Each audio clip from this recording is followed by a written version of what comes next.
Hello, hello tout le monde. Alors aujourd'hui, on ne va pas faire de recette, on va parler organisation. Comment on s'organise quand on travaille toute la semaine. Donc par exemple, moi, je travaille du mardi au samedi et du coup, j'ai 2 jours de week-end comme tout le monde. Donc j'ai mon dimanche et mon lundi. Alors pour optimiser mon temps en fait, pour faire toutes les corvées qu'il y a à faire à la maison, et en plus, moi, je suis au travail et à l'école en semaine, donc j'ai des devoirs en plus en rentrant. Donc voilà, je vais vous parler un petit peu d'organisation. Voilà, c'est à prendre ou à laisser. Vous faites comme vous le souhaitez ensuite. Donc, premièrement, moi, j'essaye de privilégier mon dimanche en famille quand même pour garder une journée de repos. Et puis, le lundi, je fais toutes les corvées, donc je me lève de bonne heure bien sûr. Et puis je commence par tout mon ménage, comme ça le ménage est fait. Donc si il est fait toutes les semaines, ça va très très vite. Et puis ensuite pour m'organiser au niveau des repas, parce que je pars le matin à 8h moins 20, quand je vais à l'école je pars à 6h30.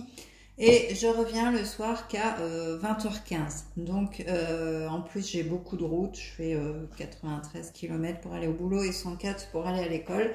Donc, forcément, ça fait beaucoup de routes, beaucoup de fatigue, des grosses journées. Et du coup, quand j'arrive à 20h15, je n'ai plus le courage ni de faire à manger, ni de faire mes leçons. Enfin, voilà. Donc, je m'organise comment? Je fais tout le lundi.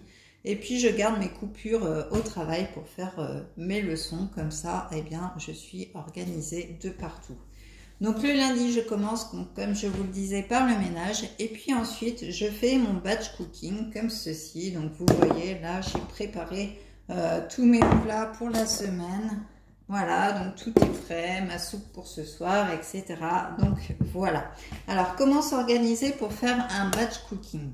Alors déjà, moi j'ai fait des menus à la semaine avec ici donc le déjeuner, donc le repas du midi et donc pour les gamelles bien sûr parce que du coup j'emmène mes gamelles au boulot et puis le repas du soir. Alors ici après c'est la liste des ingrédients qu'il me faut pour mon drive parce que du coup le lundi c'est pareil, le dimanche soir je programme mon drive pour le lundi et je vais chercher mon drive. Donc ça c'est super parce que du coup on a tout, donc même pour votre famille, vu que vous rentrez tard, le premier qui rentre, hop, il regarde le tableau, alors ce soir c'est ça, hop, il a juste à le sortir du frigo et à le réchauffer. Donc ça c'est une chose. Ensuite il y a vos listes de courses. Donc comme vous l'avez vu, j'ai noté tous les ingrédients et après j'ai fait des petits tableaux comme ça avec toute la liste de courses et j'ai pré-enregistré des listes dans mon drive. Comme ça, le dimanche soir, je regarde ce qui me reste un peu partout. Et puis après, je remets dans mon panier suivant la liste, par exemple, hiver 1, hiver 2, etc. Donc moi, je tourne sur 7 semaines l'hiver et 7 semaines l'été. Comme ça, ça permet de ne pas manger toujours la même chose, mais d'avoir plusieurs menus. Donc voilà, pour chaque jour, vous faites, par exemple, là j'ai fait une quiche endive chèvre que je vais mettre sous vide. Alors très important, le sous vide. Comment dire, mince, je n'ai plus le mot. Donc achetez, investissez, voilà, investissez dans des machines sous vide. Donc moi j'ai cette petite machine là que je faisais quand je faisais des VDI. Et puis avec des plats donc que vous mettez sous vide. Donc vous voyez, hop, ça ne bouge pas. Alors vous préparez vos plats et puis ce qui ne peut pas être fait à l'avance. Par exemple, demain soir, j'ai une soupe à faire, mais je ne vais pas la préparer d'avance. J'ai juste préparé mes poireaux pré-coupés et comme ça, je les ai mis sous vide. Et demain soir, j'aurai plus qu'à les cuire. Voilà. Donc, vous pouvez faire ça. Si vous faites des pâtes au lardon, par exemple, vous pouvez pré-cuire les lardons. Enfin, voilà. Donc organisez-vous comme vous le souhaitez.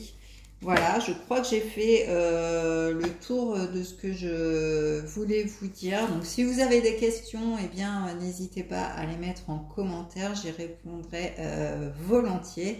Et puis voilà, j'espère que cette petite organisation vous aura plu. Donc ensuite, eh bien, vous accrochez vos menus sur le frigo, comme ça, toute la famille sait à quoi s'en tenir. Et vous avez tout, vous êtes tranquille pour toute la semaine. Vous rentrez le soir, vous n'avez plus qu'à réchauffer. Donc voilà, c'est un gain de temps, c'est un gain aussi en argent parce qu'on fait des économies à faire ça.